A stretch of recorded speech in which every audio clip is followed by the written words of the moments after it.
우리가 누군가 인생의 변화를 경험한 사람에게는 반드시 그 변화의 계기가 존재합니다. 그 어떤 계기 없이 어떤 변화의 삶을 살아가는 사람은 없습니다. 그러니까 어떤 사람이 어떤 계기를 통해서 변화의 삶을 살아가게 된다라고 하는 거죠. 이런 것을 우리가 전환점이다라고 말을 합니다. 이게 이제 영어로 이야기하면 터닝 포인트라고 이야기하는데 돌아오는 길목이다 그런 얘기죠. 이게 그 전환점에서 사람이 어떤 생각, 어떤 결정, 어떤 행동을 하느냐에 따라서 그 사람의 남은 인생의 결정력에 영향을 미치게 된다라고 하는 거예요. 그래서 그 생각과 결정과 행동을 좋은 그와 같은 결정을 하는 사람은 좋은 길로 가게 되는 거고, 나쁜 결정을 하는 사람은 나쁜 길로 가게 되어 있습니다. 사랑하는 성도 여러분들은 좋은 생각으로 좋게 결정하고 행함으로 좋은 길로 가게 되시는 그런 삶이 되시기를 축원합니다. 가룟 유다는 예수님을 팔 생각을 했죠. 그리고 선택을 해야 하는 순간에 그는 선택을 했고 행동을 했습니다. 근데 그 결과는 어땠습니까? 결국은 믿음을 버리고 타락의 길로 갔습니다. 그러니까 우리는 너무나도 그의 가룟 유다의 삶을, 그의 마지막 그 죽음을 잘 알고 있습니다. 반면에 요셉은 보디발의 아내의 유혹을 해도 그는 생각 중에 그 선택해야 하는 그 순간에 선택을 잘함으로 말미암아 행동하고, 그래서 결국은 애굽 총리 대신이 되어가지고 많은 백성을 살리는 그와 같은 역할을 하게 되는 것을 우리가 잘 압니다. 이처럼 바로 그 전환점에서 우리가 어떤 생각과 어떤 선택으로 어떤 행동을 하는 자에 따라서 자기 인생에도 마찬가지로 그런 놀라운 영향을 준다고 하는 것입니다. 오늘 에레미야 31장 15절을 먼저 보게 되면 국가적으로 이스라엘이 국가적으로 당한 민족적 고통과 슬픔을 묘사하고 있는데, 여호와께서 이와 같이 말씀하시니라. 남아에 슬퍼하며 통곡하는 소리가 들리니 나엘이 그 자식 때문에 애곡하는 것이라. 그가 자식이 없어져서 위로받기를 거절하는도다. 우리가 아는 것처럼 나엘의 남편은 야곱입니다. 그의 12 아들이 이스라엘의 12지파를 형성했으므로 말미암아 어떻게 보면, 어떤 의미로 보면 야곱은 이스라엘의 국부라고 할 수 있습니다. 이스라엘이 만약에 야곱이 이스라엘의 국부라면 그의 아내 누구예요? 가장 사랑했던 라헬이 바로, 또는 어떻게 보면 국무라고 우리가 할 수가 있습니다.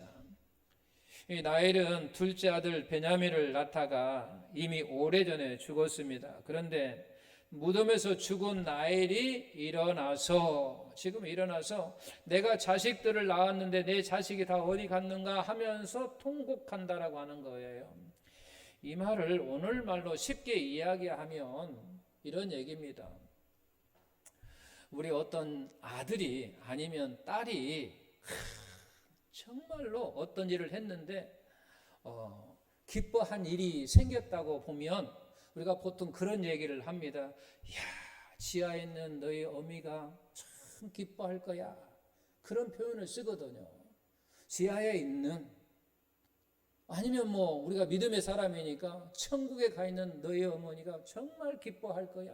아니면 너희 아버지가 정말 기뻐할 거야 라고 하는 표현을 뭐냐면, 우리가 그 기쁨을 표현하는 데 있어서 그 이상의 표현할 수 없을 때 그런 말을 표현한다고 하는 거예요. 이제 반대로 그런 얘기인 거죠.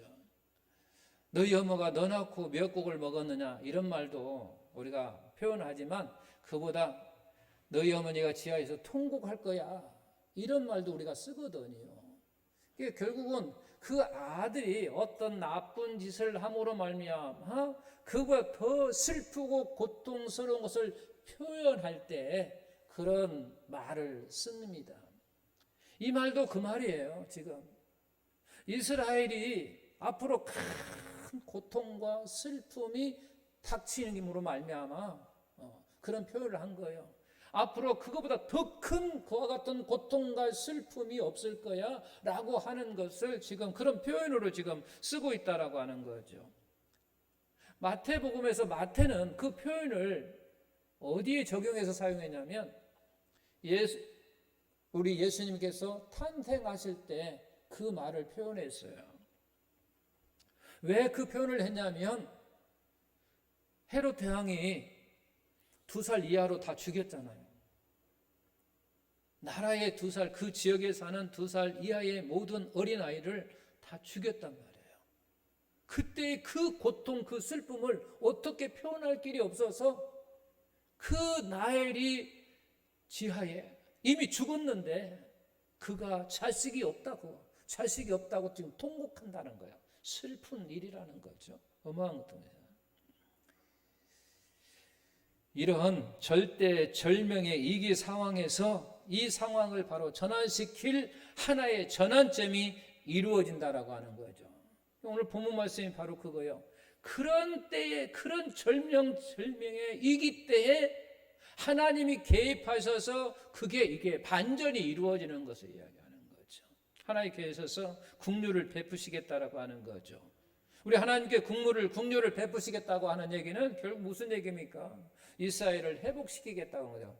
그 큰 고통과 슬픔에서 반전을 일으키겠다. 그들을 회복시키겠다. 그런 전환점이 있다라고 하는 거죠. 그 전환점이 뭐냐라고 하는 거죠. 우리 인생에도 그런 게 있습니다. 나에게 지금 당해진 고통과 슬픔과 아픔이 있는데 이것을 하나님께서 나를 전환시킬 수 있다는 거예요. 나를 반전시킬 수 있다라고 하는 거죠. 그런데 이스라엘 백성도 어떻게 반전시켰느냐 이게 주목하는 거예요. 그들의 인생과 나의 인생이 오늘날 사실은 환경과 시대만 다를 뿐이지 동일한 거거든요. 그런 절대절명의 위기 상황에서 하나님께서 개입하셔서 그들을 바로 회복시켰다. 반전시키셨다고 하는 거죠. 우리 인생도 그럴 수 있다라고 하는 거죠. 지금 나의 인생의 큰 고통 가운데, 아픔과 슬픔 가운데, 어려운 가운데 지금 있는데 하나님께 나의 인생을 개입하시면 나도 반전이 이루어질 수 있다 그러는 거예요. 나도 나의 인생이 회복되어질 수 있다라고 하는 거죠. 오늘 본문처럼 하나님이 국률 하심을 가지고 바로 인간의 위기 상황에 개입하시면 바로 위기는 회복의 역사로 바뀌어진다고 하는 거죠. 오늘 본문 말씀을 통해서 위기를 바로 회복시키는, 전환시키는 지혜와 길을, 은혜를 나누고자 하는 것입니다. 인생의 전환점에서는 보통 사람들에게는 고통의 탄식이 있기 마련입니다. 이 말씀이 이제 이스라엘 백성, 북이스라엘 사람들은 그 절명절기의 그런 상황 속에서, 그 고통 속에서 하나님 개입시켜서 반전을 시켰었는데 어떻게 반전시켰느냐는 얘기죠. 어떻게 하니까 반전시켰을 거 아니에요. 그냥 그들이 가만히 있는데 반전시켰었습니까? 그렇지 않습니다. 우리 18절을 보면 에브라임이 스스로 탄식함을 내가 하나님이 분명히 들었다는 얘기요. 무엇을 들었다는 겁니까? 바로 주께서 나를 징벌하심에 멍에 익숙하지 못한 송아지 같은 내가 징벌을 받았나이다. 주는 나의 하나님 여호와시니 나를 이끌어 돌이키소서. 그리하시면 내가 돌아오겠나이다. 바로 지금 북이스라엘 백성들이 뭘 탄식하냐면 자기 자신의 영혼이, 나의 영혼이 잘못 지금 가고 있는 것을 지금 탄식하고 있어요. 하나님께 간구하고 있다라는 거예요. 내가 가는 길이 지금 바른 길이 아님을 하나님 앞에 지금 아뢰고 있는 거예요. 아뢰고 있어요. 근데 그냥 아뢰는 게 아니에요. 정말로 통회하는 마음으로, 심정으로 지금 하나님께 나의 인생에 가는 길이, 북이스라엘 백성들이 지금 우리가 가는 길이 잘못되어져 있어. 그 길을 하나님께 아뢰는데 통회하는 마음으로, 심령이. 그것을 지금 어떻게 보면 중증 환자가 소리내지 못하고 끙끙거리며 신음하는 것처럼 신음소리를 지금 내고 있는 거예요. 그럼에도 불구하고 하나님은 그 신음소리의 의미를 알아들으신다고 하는 사실입니다. 나는 비록 너무 괴롭고 고통스러워 아파서 그걸 다 말로 표현하지 못하고 끙끙 앓고 있다 하지만 그 끙끙 앓는 그 소리도 하나님은 그가 왜 저리고 있는지를 아신다라고 하는 거예요. 그 소리가 무슨 소리인지, 왜 그가 그러한 모습으로 하고 있는지 하나님은 정확하고 분명하게 그 신음의 소리의 의미를 알고 계신다라고 하는 거예요. 바로 북이스라엘 백성들이 그리고 있는 모습을 알고 있다라고 하는 거죠. 그렇다면 오늘날 우리도 그런 시름소리, 통곡할 때, 탄식할 때 비록 하나님이여 말은 하지 못하지만 끙끙 앓고 있는 그 속에서 우리 하나님은 나의 모든 의미를 알고 계신다라고 하는 거예요. 지금 에브라임이, 이스라엘이 재산도 잃고 건강도 잃고 나라도 잃었지만 이처럼 외적인 상실보다 지금 자신의 내적인 그런 영혼이 갈 길을 잃은 것을 탄식하고 있어요. 내가 지금 어떻게 해야 할지를 모르고 있다라고 하는 거죠. 우리 영혼이 사람의 본체입니다. 우리의 겉모습이 본체가 아니라 육체 안에 있는 내 영혼이 나의 본체라고 하는 거예요. 영혼이 잘못되면요, 그 인생의 모든 것이 잘못되어지는 거예요. 영혼이 길을 잃으면 그 사람 인생 전체가 바로 길을 잃고 헤매고 있는다라고 하는 거죠. 그러므로 구원받지 못한 사람들을 가리켜 뭐라고 이야기합니까? 길 잃은 영혼이라고 우리가 이야기를 하는 거예요. 에브라임이, 북이스라엘이 지금 씨름하고 있습니다. 내 영혼아 너는 어디로 가고 있느냐? 내 영혼아 너는 도대체 어디서 왔느냐? 내 영혼이 너는 어디서 와서 어디로 가고 있느냐? 나는 길을 잃었도다. 나는 어디로 가야 하는가? 지금 북이스라엘 탄식하고 있다라고 하는 거죠. 자신의 전환점에, 인생의 전환점에서 자신의 영혼이 길을 잃었다고 지금 탄식하고 있는 거예요. 누구를 향하여 있습니까? 여러분, 그런 탄식을 누구를 향하여 할 것입니까? 이웃들에게 할 것입니까? 아니면 내가 존경하는 사람에게 할 것입니까? 본문에서는 하나님을 향하여 하고 있다라고 하는 사실입니다. 북이스라엘 백성들이 탄식을 하는데 누구를 향하여? 하나님을 향하여 하고 있다고 하는 사실이에요. 18절 중반에 주께서 나를 징벌하심에 멍에 익숙하지 못한 송아지 같은 내가 징벌을 받았다라고 기록하고 있습니다. 자신의 문제점을 발견하고 이렇게 고백하고 있습니다. 뭐라고? 나는 멍에 익숙하지 못한 어린 송아지 같은 존재였다고. 멍에 익숙하지 못한 어린 송아지 같은. 한번 여러분 생각해 보십시오.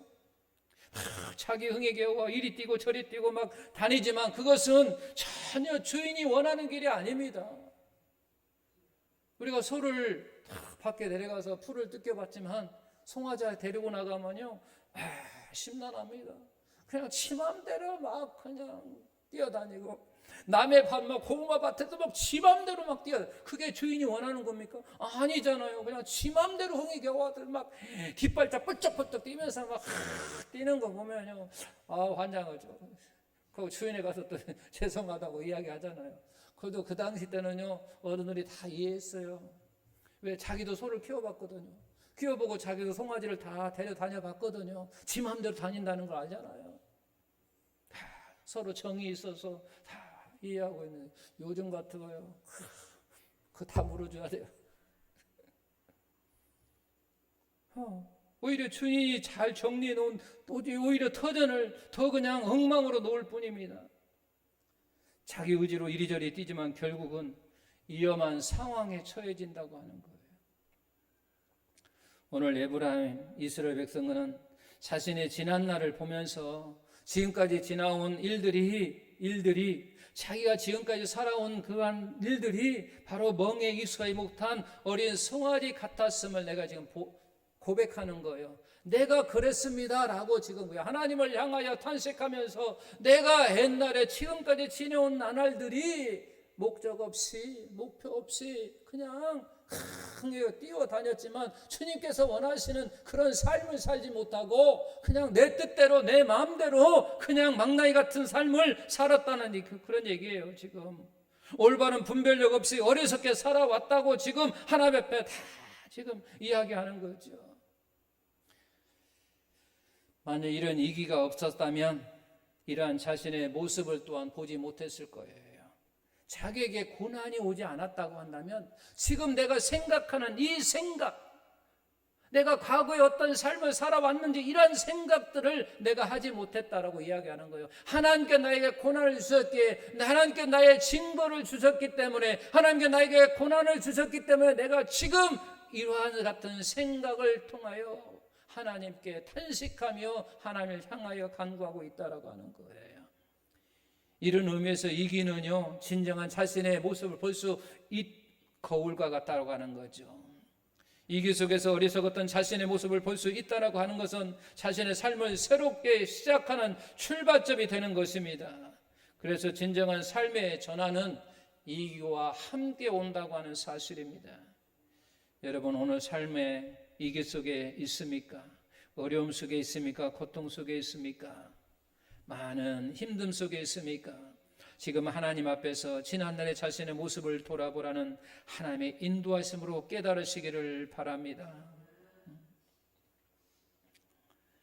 그러면서 계속 보십시오. 18절 후반절에 보면 주는 나의 하나님 여호와시니 나를 이끌어 돌이키소서 그리하시면 내가 돌아오겠나이다 라고 기록하고 있어요. 내가 그냥 징벌을 받았으니까, 채찍을 받았으니까 내가 하나님께 돌아가겠습니다, 그냥 돌아갔습니다, 이렇게 기록하지 아니하고 뭐라고 되어 있냐면 나를 이끌어 주시면, 그런 얘기예요. 나를 이끌어 주시면 그때야 비로소 내가 주님께 돌아갈 수 있습니다 라고 하는 얘기예요. 내가 무능해서, 내가 힘이 없어서, 내가 능력이 없어서, 비록 하나님께 나에게 징벌하시고 하나님이 나를 채찍을 해서 깨닫게 해 주셨건만 나는 주님께 갈 수 있는 힘이 없습니다. 능력이 없어요. 그러니까 하나님께 나를 좀 잡아서 이끌어 주세요, 그런 얘기입니다. 지금 아버지 나를 이끌어 주셔야만이 가능하다라고 하는 거죠. 하나님의 징벌의 막대기를 맞아도 인간은 스스로 힘으로 돌이킬 수 없다고 하는 거죠. 인간은 돌이킬 능력이 없다라고 이야기하는 거예요. 그러므로 영원히 탄식하는 것입니다. 자기 자신을 멍에 익숙하지 못한 송아지라고 말하고 있는 것입니다. 그러므로 전적인 하나님의 은혜에 지금 호소하고 있는 거예요. 내가 무엇인가 할 수 있습니다라고 고백하지 아니하고 하나님의 은혜가 있어야만이 가능합니다라고 지금 호소하고 있다라고 하는 거예요. 하나님이 나를 돌이키게 해주세요. 하나님이 나 자신을 돌이킬 수 없습니다. 다른 사람도 나를 돌이킬 수 없습니다. 심지어는 하나님의 채찍도 칙책도 나를 돌이킬 수 없습니다. 하나님이 나를 이끌어 주실 때만이 가능합니다. 하나님이 나를 간섭하실 때만이, 하나님이 개입해서 나를 주님의 성전에 인도할 때만이 가능합니다. 그때만이 돌이킬 수 있습니다. 그렇게 지금 탄식하고 있다라고 하는 거죠. 인간은 누구에게나 이런 탄식의 전환점이 필요합니다.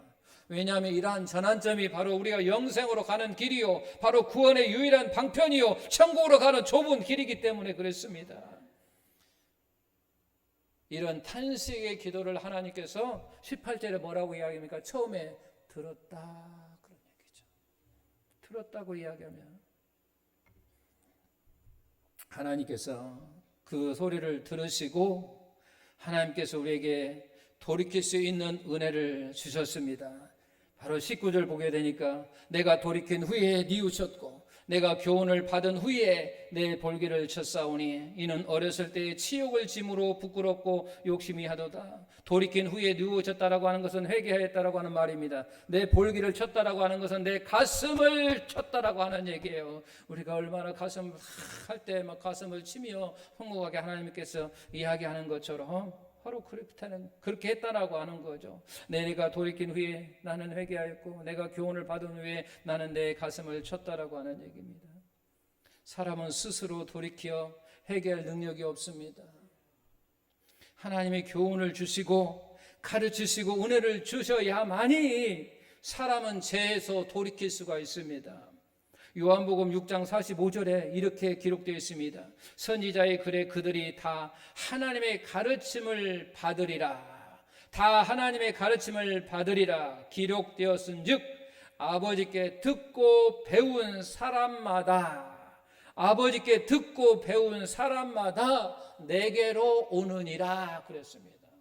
그러니까 하나님 앞에 나올 수 있는 것이 그냥 내 힘으로, 내 능력으로, 내 지식으로, 내 어떤 뜻대로, 내 생각대로 갈 수 있다라고 하는 것이 말하고 있지 아니하고 하나님께서 성령으로 내게 듣고 배운 사람만이 내게로 나올 수 있다라고 하는 얘기입니다. 이렇게 하나님의 은혜를 받은 사람들은 마음속에서 두 가지가 생깁니다. 첫 번째는 과거에 지은 죄가 생각이 난다고. 19절 후반절에 보면 어렸을 때 치욕을 짐으로 부끄럽고 욕됨이라고 기록돼서 어렸을 때 멋모르고 지은 죄가 많다라고 하는 얘기입니다. 사랑하는 성도분, 저나 여러분이나 총각 시절, 처녀 시절, 소년 시절 죄를 비디오로 찍어서 지금 상영을 한다면 아마 여기에 앉아 계실 분 얼마나 계시겠습니까? 그러나 하나님이 그것을 다 잊어버리시고 지워버려 주셨으니 얼마나 감사합니다. 지난주에 다윗은 그러잖아요. 자기의 정말로 용서받을 수 없는 속에서도 하나님께 나의 죄를 기억하지 마시고 나를 맑게 씻어주시고 나를 제하여 주셔. 기도할 때 하나님께 그 모든 것을 기억하지 아니하시마 라고 말씀하시고 깨끗이 씻어주셨습니다. 깨끗이 제하여 주셨습니다. 우리도 마찬가지입니다. 그러니 얼마나 우리가 감사할 일입니까? 이렇게 지워버리기에 먼저 기억나게 하신다고 하는 거죠. 왜 기억나게 하시게 하십니까? 왜 기억나게 하십니까? 우리를 고통 속에 집어넣으려고요? 아니요, 그게 아니에요. 우리를 과거에 그 죄를 지었던 모든 것들을 생각나게 해서 나를 괴롭고 나를 고통 가운데 집어넣기 위해서 그렇게 하는 것이 아니라 그 생각을 통해서 하나님의 다 고하라고 얘기해요. 그러면 하나님께서 그 모든 것을 다 기억하지 아니하시고 깨끗이 맑게 씻어주시고 제하여 주시기 위하여 우리에게 그와 같은 모든 것들을 기억나게 하신다라고 하는 거예요. 그래서 두 번째는 그러한 마음속에 그런 것들을 다 생각나게 하셔서 뭐라고 이야기합니까? 수치심과 부끄러움이 일어나게 한다라고 하는 거예요. 그래서 가슴을 치게 되는 것입니다. 그걸 생각해 보니 너무 내가 어리석은 그러한 삶을 살았기 때문에 주여 내가 잘못했습니다. 이렇게 탄식하는 소리를 하게 된다라고 하는 거죠. 하나님이 생각나게 하시는 말미암아. 이렇게 하나님이 개입하신다고 하는 거예요. 내가 너의 죄값을 갚았도다. 내가 십자가의 피로 너의 죄를 씻었도다. 하나님은 나의 피를 보고 너의 죄를 다 잊어버리셨도다. 나를 믿으라 라고 말씀하시고 내 죄가 사함을 입었도다. 내가 너의 수치를 대신하고 슬픔을 대신 당하였도다. 너는 저주와 수치와 슬픔에 이제부터는 자유함을 얻으라고 하기 위하여 그 모든 것을 기억나게 하시고 그 기억남 속에 내가 얼마나 수치롭고 욕됨을 생각나게 하셔서 탄식하고 하는 겁니다. 회개는 언제나 믿음과 함께 옵니다. 그러므로 회개와 믿음을 합하여 회심이라고 하는 거예요. 제가 하나 질문 한번 할게요. 회심이라고 하는 것, 회개라고 하는 것은 방향을 돌이키는 것입니다. 제가 질문합니다. 회개하면 하나님의 은혜가 오는 것입니까? 아니면 하나님의 은혜로 우리를 회심케 하시는 것입니까? 우리는 분명히 기억해야 됩니다. 내가 회개하면 하나님의 은혜가 나에게 오는 것이 아니라 하나님의 은혜로 말미암아 내가 돌이키게 되고 그 돌이킴 속에서 하나님의 은혜가 더하여 주신다라고 하는 거예요.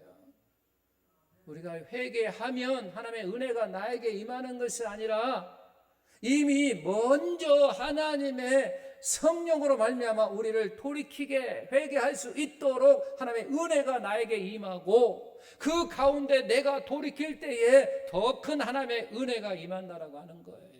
이 말을 요한복음에서는 이렇게 우리 표현합니다. 내가 너희를 먼저 사랑했다라고 이야기합니다. 너희가 나를 사랑한 것이 아니라 먼저 사랑한 것이 아니라 내가 먼저 너희를 사랑했다고 이야기하는 거예요. 그런 것처럼 여기도 마찬가지예요. 회개가 내가 회개하는 것이 아니라 하나님께 은혜를 나에게 주셔서 내가 돌이키고 그 돌이키는 속에서 하나님의 은혜가 더하여 임하신다고 하는 사실이에요. 하나님 우리를 돌이키심으로 우리가 돌이켜 바로 예수님이 우리의 구주이심을 믿게 한다라고 하는 사실입니다. 이렇게 회심하고 돌이키면 그 결과가 어떻게 됩니까? 20절에 나와 있습니다. 이 에브라임은 나의 사랑하는 아들 기뻐하는 자식이 아니냐. 내가 그를 책망하여 말할 때마다 깊이 생각하노라. 그러므로 그를 위하여 내 창자가 들끓으니 내가 반드시 그를 불쌍히 여기기라. 내가 그를 긍휼히 여기리라. 그런 얘기입니다. 무슨 얘기입니까? 불쌍히 여긴다, 긍휼히 여긴다고 내가 그를 다시 회복하게 하시겠다 그런 얘기예요. 내가 그를 치료하시겠다 하는 그런 얘기입니다. 내가 그를 바로 내 사랑하는 아들과 내 기뻐하는 자식으로 말미암아 내가 그를 다시 반전시키겠다 그런 얘기예요. 다시 회복시키시겠다. 우리가 진실로 회개하고 예수를 믿었다면 우리는 하나님의 기뻐하는 자녀들입니다. 의인 99보다도 죄인 하나가 가슴치며 회개하고 돌아오는 것을 우리 하나님은 더 기뻐하신다고 말씀하셨습니다. 이 기도 하나에 하늘에는 큰 기쁨이 있고 죄인은 변하여 의인이 되고 슬픔이 변하여 기쁨이 되고 탄식이 변하여 찬양이 되는 것입니다. 할렐루야. 우리가 세상을 살다 보면 뜻하지 않는 위기를 만납니다. 이 위기는요 인생을 전환하라고 하는 하나님의 사인으로 우리가 믿으시기를 바랍니다. 우리는 지금 어려운 시대를 살아가고 있습니다. 그러나 하나님은 시대적 어려움에 제한받는 분이 아니십니다. 그러므로 말미암아 우리 성도들도 봐도 시대적 어려움에 제한받을 일이 없다고 하는 사실입니다. 지금 삶의 모든 것이 제한되어 갇힌 것처럼 고통스럽다면 지금이야말로 우리가 인생의 전환이 필요할 때라고 생각하시고 그런 오늘 말씀 가운데 역사하시는 그 하나님을 향하여 우리가 탄식하고 고백할 때에 하나님께서 북이스라엘 백성들에게 응답하심으로 말미암아 내 사랑하는 아들이요 내 기뻐하는 자식이라고 말한 것처럼 그런 반전의 역사가 우리의 삶 가운데 우리 신앙 가운데 이루어지기를 예수님의 이름으로 축원합니다.